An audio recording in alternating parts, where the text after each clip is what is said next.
আমরা প্রথমে আগে দিয়ে আমি আর আমার জালের বাপে বাড়িছি, তারপরে আমার দেবর আর আমার শ্বশুরে বাড়িছে।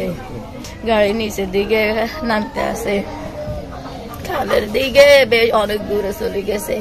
কাছে দাঁড়িয়ে থাকলে তো তাদের বাসাইতে নাইতাম। আল্লাহ, জানালা দিয়ে আমি বাইরে আইছি, বাইরে গাড়ি ধরে রাখছি আমি আর আমার জালের বাপে। গাড়ির নিচের দিকে ডুবি যায়, জালে করে কই আইও না। এটাই ছেলের চোখে লাগে ঘুমা লাগিয়ে আইছে, আর গাড়ি জোরে চালাইছে। যাওয়ার সময় কোন রাস্তা দিয়ে আসছিল, গাড়ির কোনো সমস্যা ছিল না।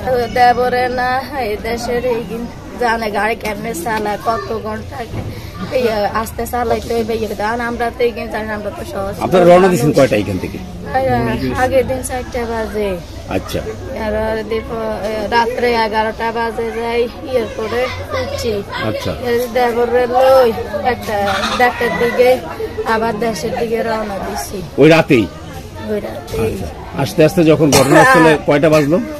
6:30টার দিকে, 6:30টার দিকে দুর্ঘটনা গো।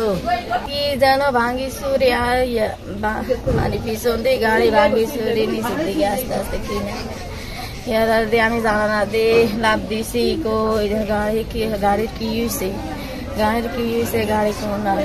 আমার দেখি বাইরে দেখি গাড়ি খালের মধ্যে, খালের মধ্যে বাসে। আমি না আমার জালেরা, আমার শাশুড়ি, এটা করছে ওই আমার দেবর আর আমার শ্বশুর বাইরে আসছিল।